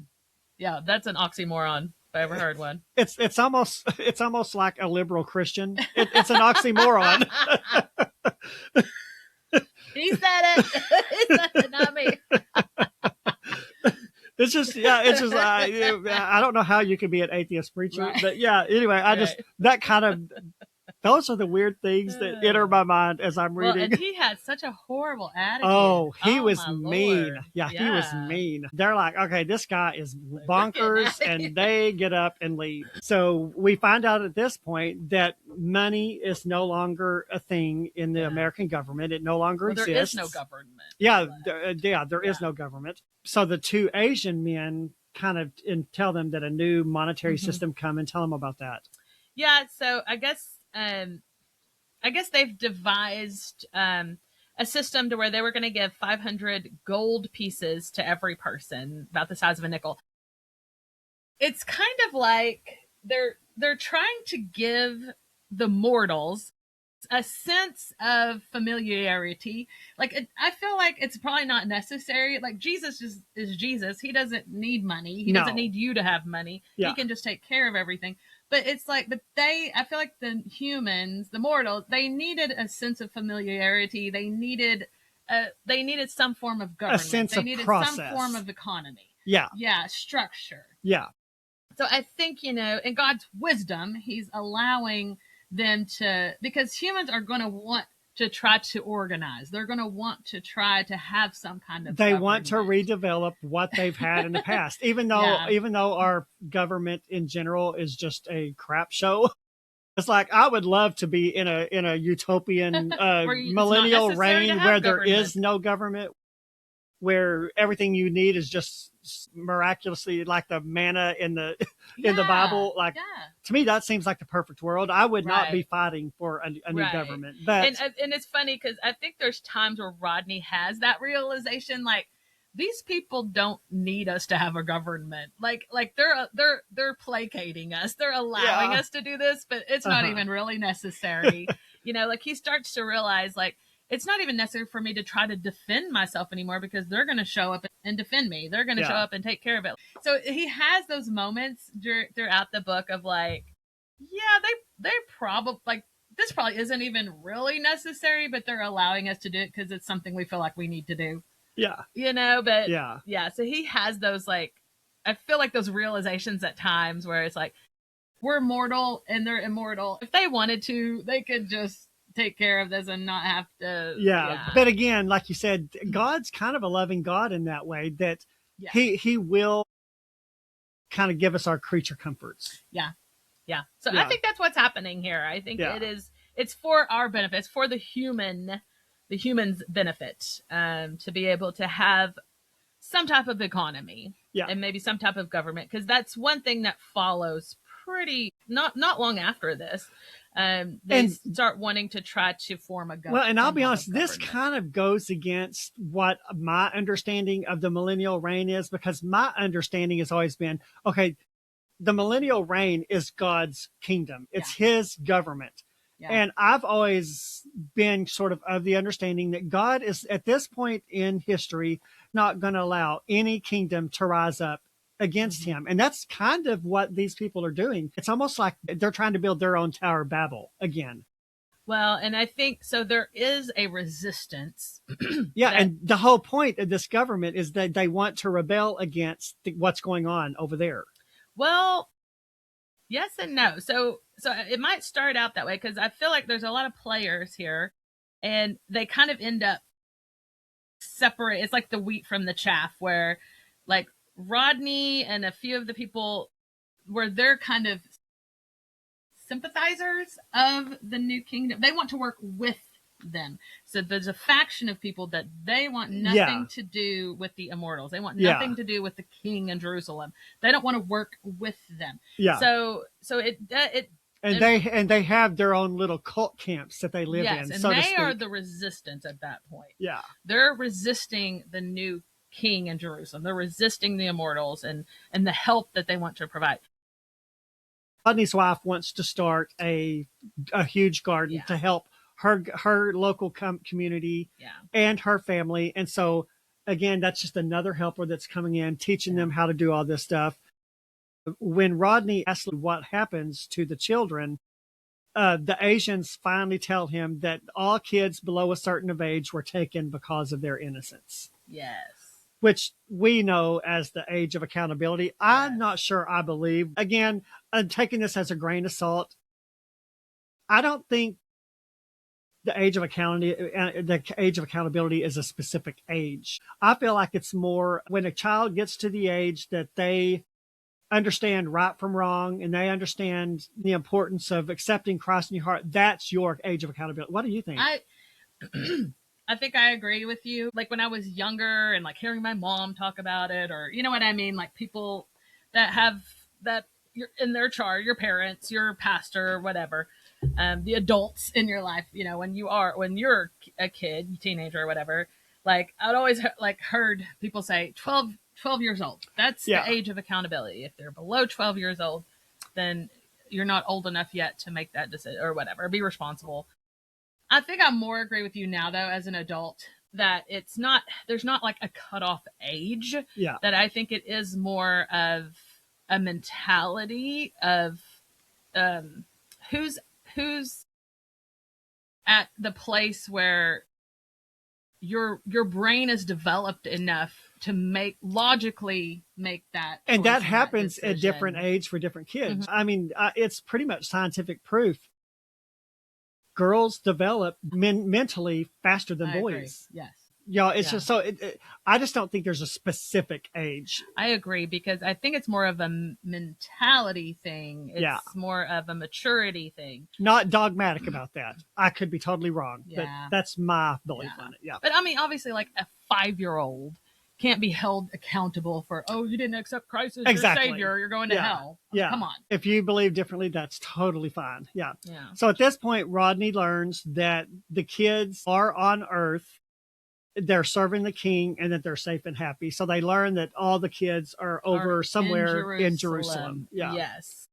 And this is where the people start conniving. It becomes a point of contention. It becomes a point of contention. And they're determined, okay, we're going to go over there. We're going to see our kids. We're going to get our kids. Yeah. Because there's a particular couple, a husband and wife, that Rodney knows that lives in like his town. Yeah. And he has tried to go over and like he was going to help them build a porch or something on their house.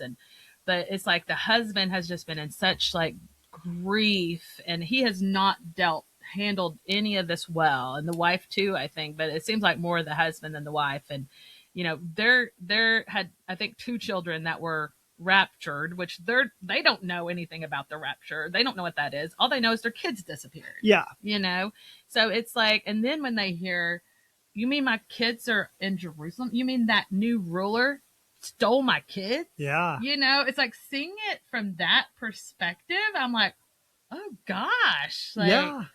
Like, that's a tough one. Yeah. Yeah.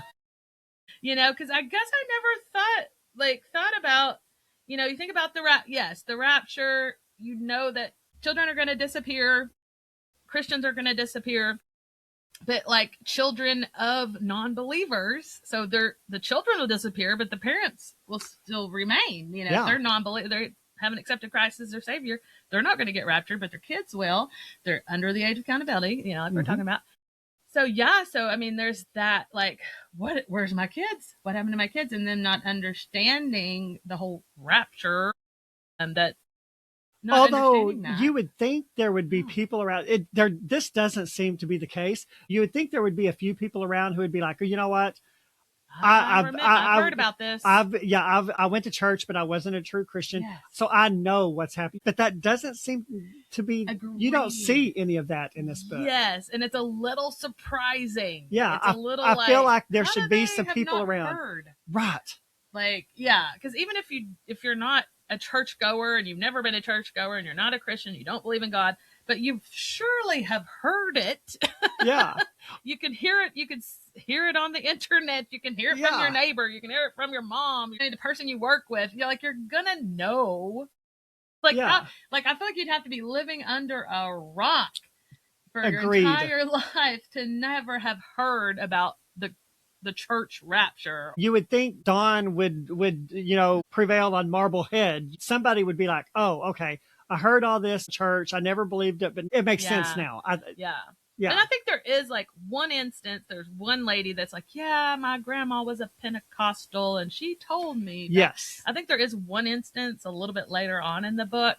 But beyond that, it's like, how have you people never at least have heard about it? Yeah. So I don't know. To me, that's a little unrealistic. I think so too, but again, it kind of comes down to doctrinal, slight doctrinal things. But I think he really wanted to lean heavily on these are non-church people, again, not the Christianese stuff, not the church stuff. It's like these people weren't Christians. They don't know about the Bible. They don't know about that stuff. He's really leaning heavily on that. But again, and especially in the United States, people know. They've know. Heard. Yeah, they may not believe it and they may not want to believe it, but they've heard. Yeah, I mean, like I said, you just have to be living under a rock to not For sure. never heard about But the Bible does talk about in the end days that God would allow a delusion to sort of spread across. Yeah, and part of me wonders if maybe this is the lingering effects of the delusion. And I hadn't thought about that. That could be an explanation. Now, you would think at this point, God is clearly trying to restore the earth to its Edenic state. So you would think if there was any sort of delusion, it would start to dissipate. Yeah, at this point it should. He never said that. Just in my mind, I'm like, maybe this is just a lingering effect of the delusion that God allowed it to overtake the unbeliever. But that could be an explanation as to why they seem to be so clueless as to what is happening. It's just, to me, it really borders on unrealistic that these people would be so clueless and have absolutely no idea. I have never heard. You would think this. somebody would be like, oh, I remember this from, But come on. That's neither here nor Agreed. there. Yeah.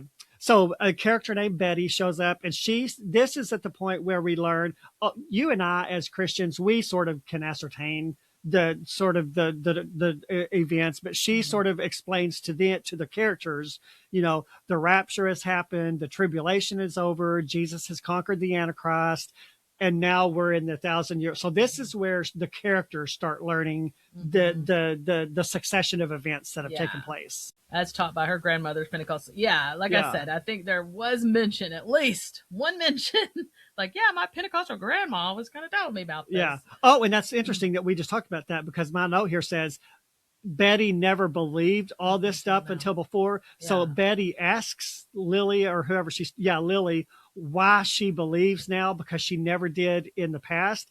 And Lily explains to her that with the enemy gone, she is able to think more clearly now, and she knows what is true.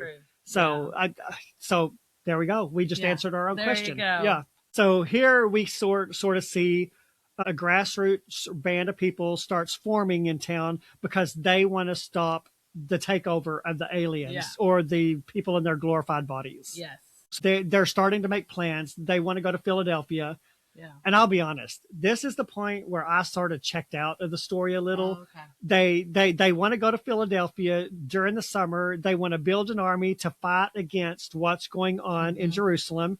There's one person in particular, I can't think of his name, but somebody that lived in this town that Rodney's in, that he's like a conspiracy theorist, and it's like, even if Rodney tries to come to his house to visit him, he's like, who's there? And so paranoid.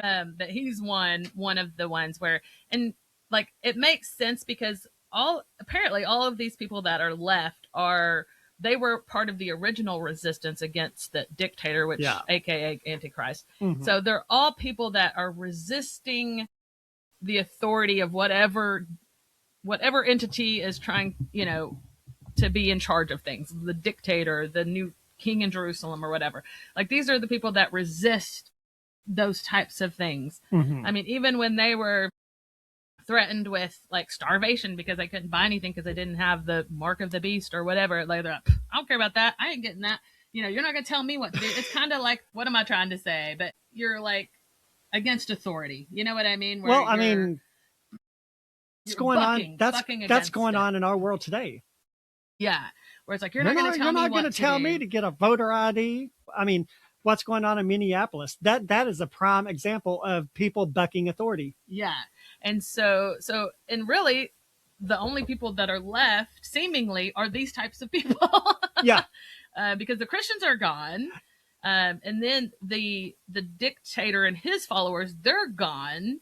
So the only people left are like the resistance. Yeah. The people that resisted the mark of the beast, that resisted that dictator and fought against that. So there's that mentality. The people that are left. And so now the dictator's gone. So now I guess. they're going to turn their focus on the King of Kings, on Jesus and his kingdom that he's establishing. So they don't like the thought of anybody reigning or ruling over them and telling them what to do. Rodney and a group of people, they're chosen as representatives to go to Pittsburgh and start the process of getting a new government started. Yeah. So at this point, I think Rodney, he's getting on board with the Immortals, with the leadership in Jerusalem. He's at least getting to the point where he doesn't see them as the enemy. Yes. And he's seeing the futility of even trying to not work with them. Yeah. Because again, he has experiences of them healing Daniel, of them protecting them from somebody that was trying to like run up on them and I don't know, run them down or whatever they were going to do to him. Yeah. Like he's already experienced them helping him in supernatural ways, healing Daniel or doing things. So he's like, okay, I'm pretty sure there's no point in me trying to resist them because they are supernatural.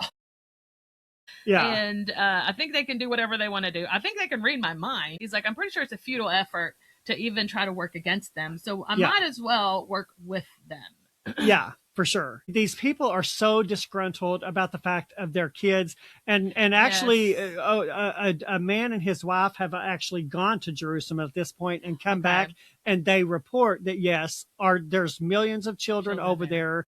The people over there, they say, are brainwashed, and everyone tried to convince them that their children are better off. They said the children and the people over there have become like inhuman lunatics. So which makes people want their kids back even more. They don't want their kids over there. So anyways, at this point, they start setting up meetings. And I can't remember exactly how this happens. I think the Immortals probably have something to do with it. They start setting up meetings to where the kids come from Jerusalem into town so that their parents can meet with them and see that they're okay. Yes. So it struck a chord in me because I'm not a parent, and I know you're not either. But you have nieces, you have nephews that it's like that I love like kids. Exactly. Yeah. And so, my kids. Or even if you have fur babies, I can't imagine being a parent and losing your child in any capacity, whether that's them disappearing up in the rapture or them dying of sickness or whatever, them being, murdered or whatever. So it my heart went out to these parents. Well, for sure. Because that would be torture knowing your kids were a plane ride away and you couldn't get to them. Yeah. So, first of all, they're grieving the loss of them, whether they physically died or whether they were raptured, but you're grieving the loss of kids that are still there. But then when you find out oh my gosh, my kids are in Jerusalem and I think maybe some of the Immortals would be like, yes, your kids are there. I think, and if they would ask the Immortals questions, they would try to answer them. But a lot of these people see them as an enemy, not as somebody that they can trust. And I think Rodney, talked to one of the Immortals and was like, these people are really struggling with the loss of their children. And are they there? And are they human? Are they like you? He's like, and so that, it might bring some comfort if people could talk to their kids. Yeah. And so they're like, can we see them again? Can we talk to them? And so the Immortals are like, yes, we will arrange meetings. We'll arrange them to come to your house and talk to you. And so when Rodney, his two children they actually had died before the rapture, I believe. So they didn't just disappear into the rapture, but so his children show up at his house, at his farmhouse. And it was a beautiful experience. It was emotional. It was joyous. It was happy. was able to touch and hold his children and talk to them and hear their voices, yeah, and get a verbal confirmation that Dad were fine. Yes, and it was like they still kind of looked like they did when they were kids, but they were almost like they were adults though at the same time. Kind of like Anna when he encountered Anna, he recognized her, but there was something different about her in a magnificent sort of way. Yeah. And again, they were like mature though. It's like they weren't childlike anymore. Yes, they did not talk like the children they were. Yes, and it's like they were kind of like adults.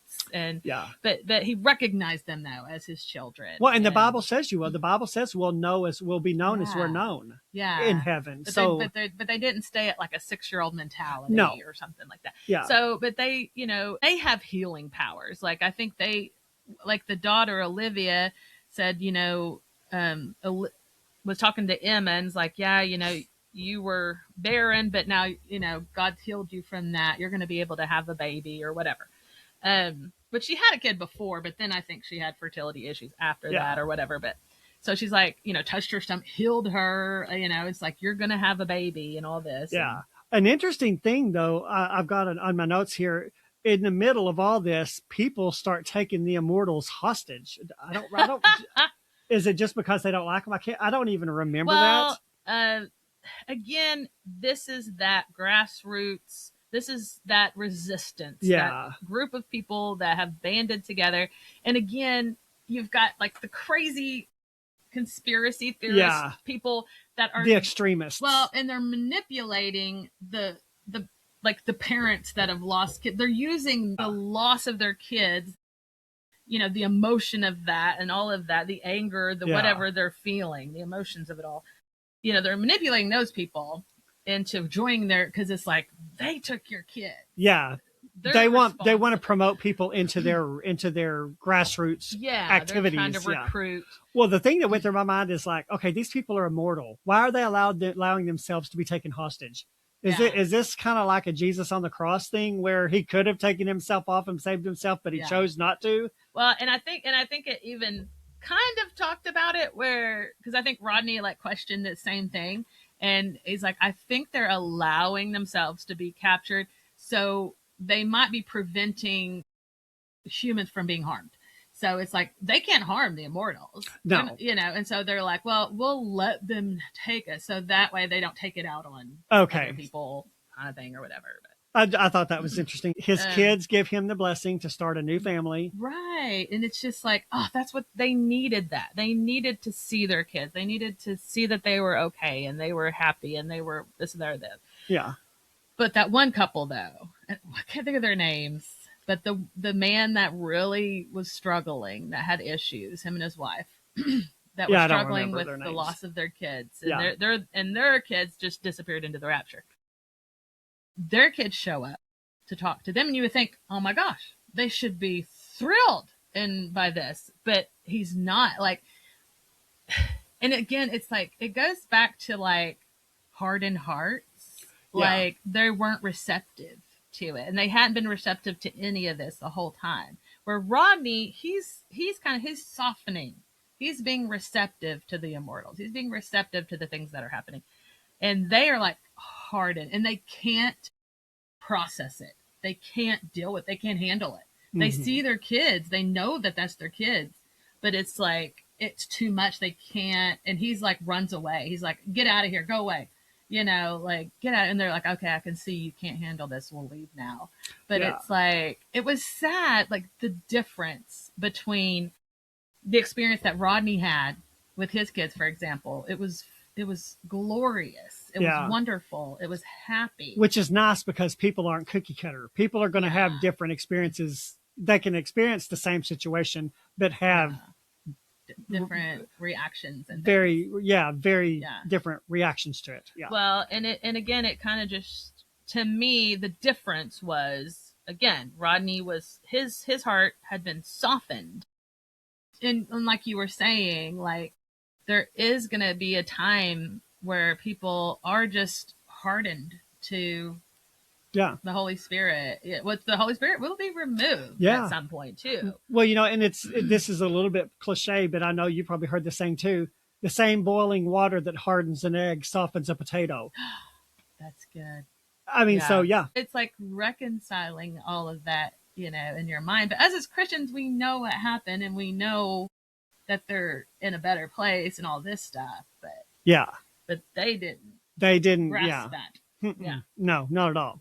Well, Rodney, they finally found a preacher who might marry them. So at this point, they're married. He goes to Philadelphia, and they have a bunch of boring government meeting stuff. Like, I totally checked out. Honestly, I started skimming it. I don't care about any of this.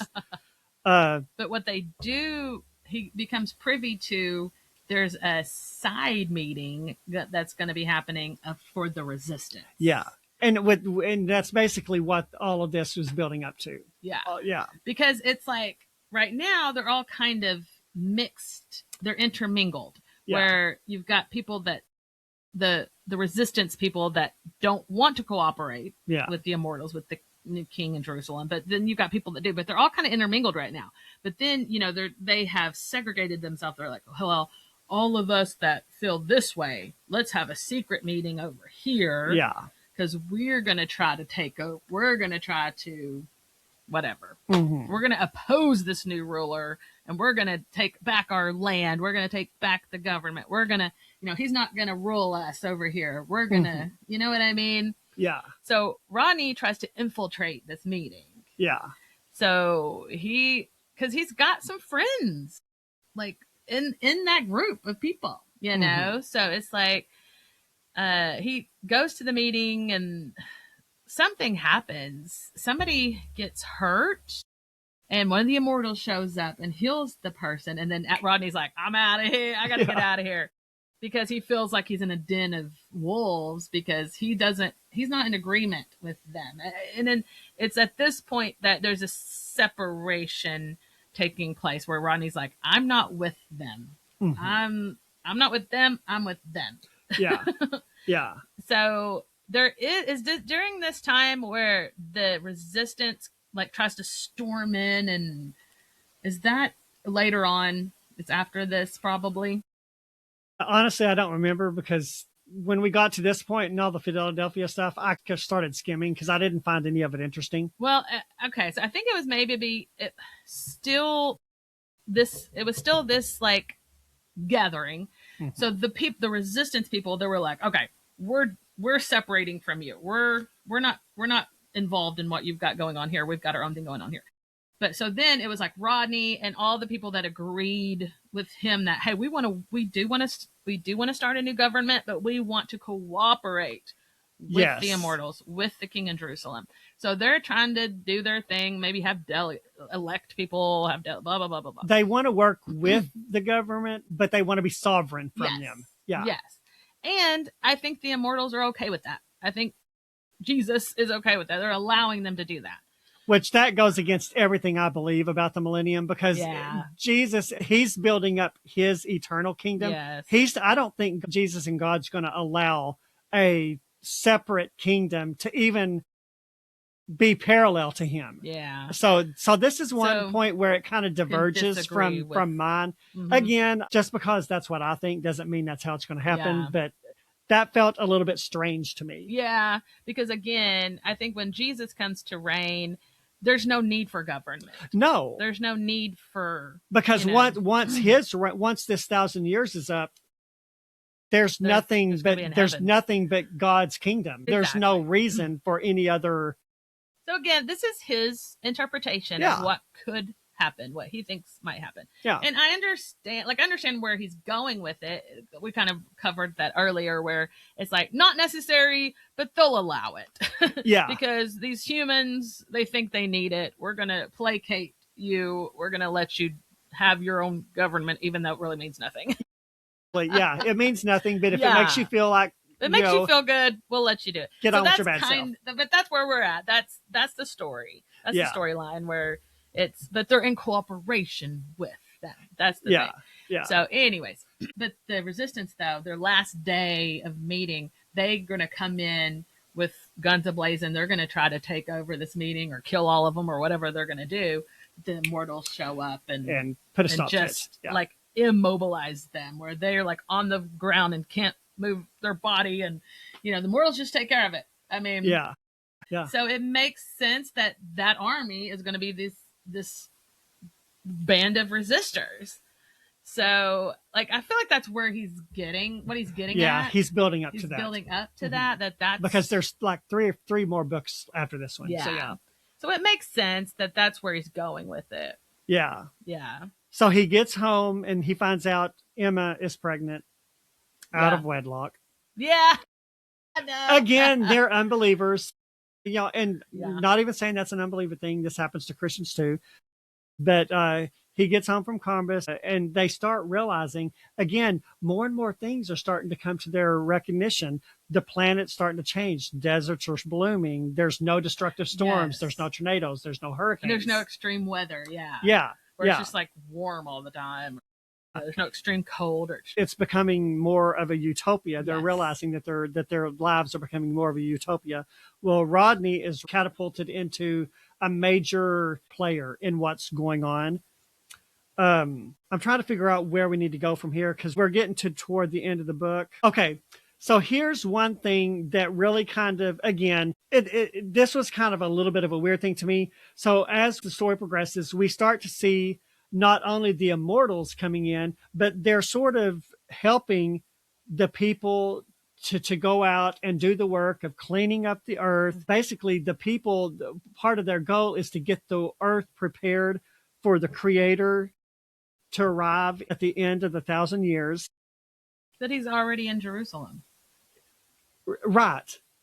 But the weird thing to me in this is, why does God need humans to prepare the world for him? You know what I'm saying? God has the supernatural ability to do that. You know, my mind went to the flood. When God decided the world was too evil and he destroyed it with the flood, he did it through supernatural means. Humans were not involved in any way. So, and maybe I misunderstood. I didn't read it that way. Did it say that they were preparing it for him? I mean, that's what I took from it. Because I just thought that they were just, because they're going to be there for 1,000 years and they need, like, you know, because like everything was just destroyed and all the wartime and like I said, the earthquakes, this and that, and they just needed like a decent place to live for 1,000 years. Well, I think I I had to have gotten that somewhere because I would not have gleaned that just on my own. But it says they're helping to do the work of cleaning up the world for the Creator's arrival at the end of the 1,000 years. And so I'm just like, why does God need humans' help? But he was already there, though. He was already in Jerusalem. Well, when they talk about the Creator, Jesus is. I don't know that God is. So when they says they're But is he going to arrive in the United States? Well, I don't know. I don't know. I didn't see it that way. I don't know. I don't remember. Like, I don't remember them saying that specifically, but it was just like, in my mind, anyways, it was just there. And again, this is specific to the United States, but we're talking all over the world. I'm sure it's happening everywhere where it's like they're just trying to. It's reconstruction. You know, you think about World War I, after World War I or World War II. There was a time of reconstruction where they're trying to rebuild everything that was destroyed. I get that, but I had to have gotten that somewhere. About they were working to prepare the world for the Creator's arrival in 1,000 years. Yeah, I don't know. Yeah. I missed that part, and I just assumed it was just reconstruction after wartime, basically. Yeah, and just because they're going to be there for 1,000 years. That's a long time.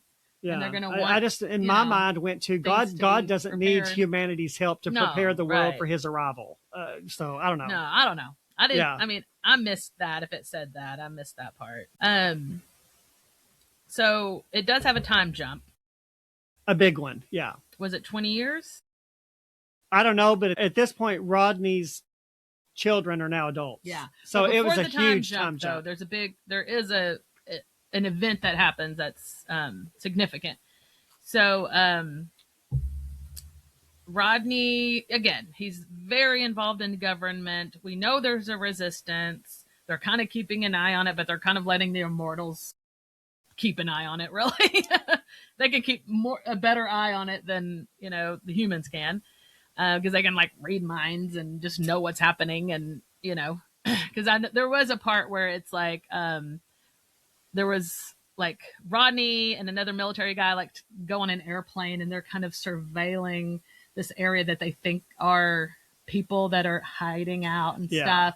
And again, it's like I think Rodney has like this inner dialogue of, why are we even doing this? The immortals know what they're doing.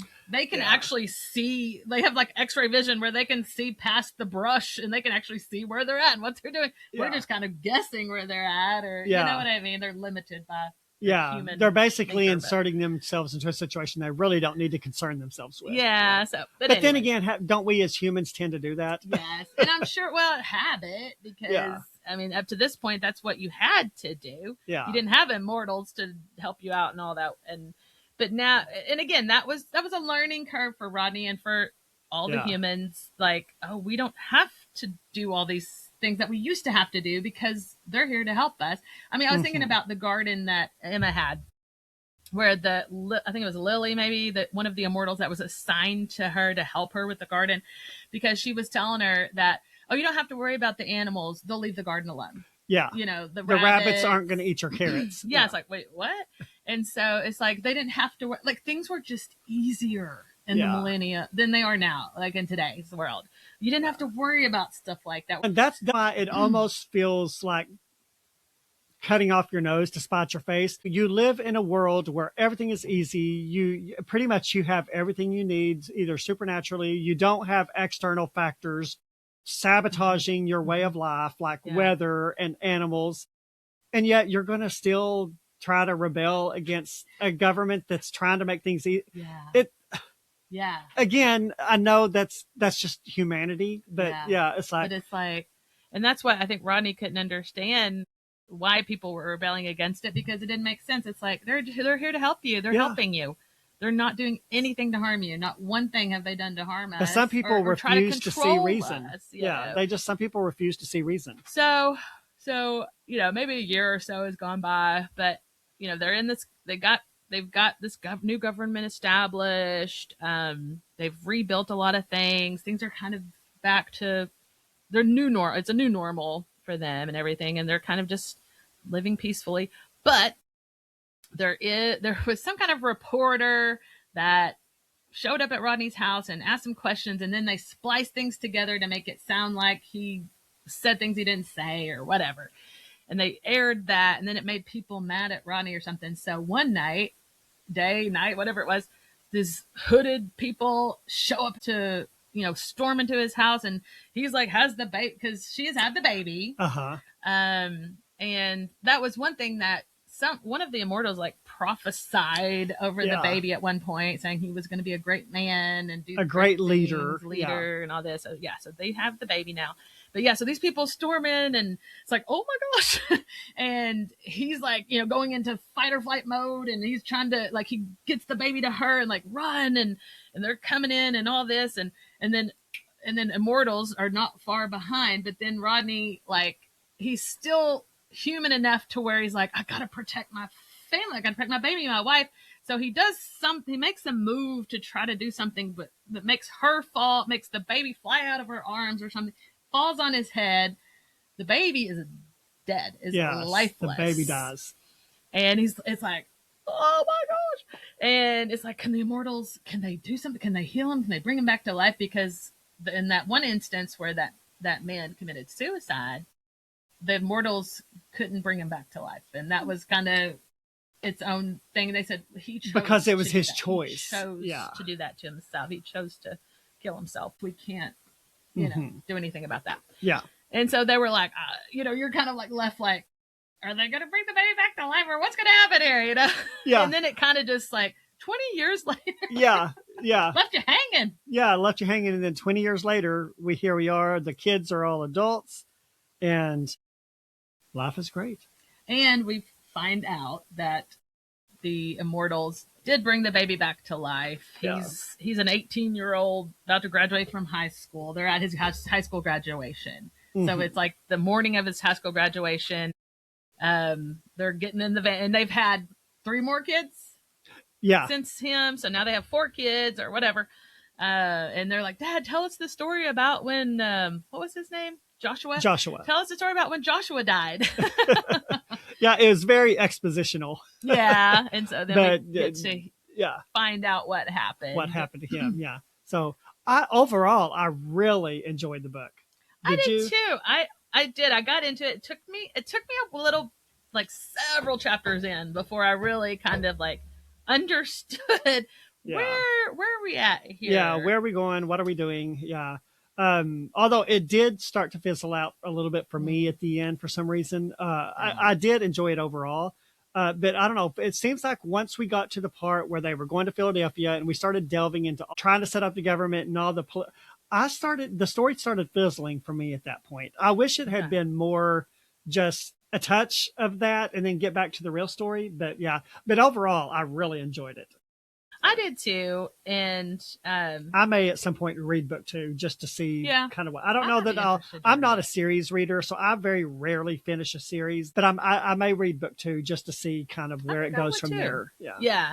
Again, really any kind of perspective on the millennial reign that I feel like no one has breached that subject of what would life be like during that 1,000-year reign. So I wouldn't even call it a different aspect, just a perspective that only one I've ever heard. Yeah, for sure. Yeah, this is definitely the first fiction book I've ever read. And I may even look for more, like I'd like to read another one like that if it exists, just to see what another person's perspective on that would be, because this is one of those things. There's not a lot in the Bible about what the millennial reign is going to be like. So in this book, you really have to be willing to maybe let go of preconceived notions. And you also have to be there's a lot of people in Christian fiction, they don't like biblical fiction and they don't like books like this because the Bible doesn't say that everything in this book is going to happen. Word for word. If it doesn't say in the Bible word for word, and because you're a they're heretic. Exactly. That's exactly their point. And I just don't see that, especially when it comes to biblical fiction. Those characters in the Bible, we're only seeing a fraction of their lives. And I don't think a lot of it's left up to interpretation, really. Yeah. Or, and not Reading even so much interpretation. We put in those books, most authors put in those books what we know, but then you have to fill in the blanks because we only see very small portions of these people's lives. You need a plot. You need a storyline. Exactly. You need character development. Yeah.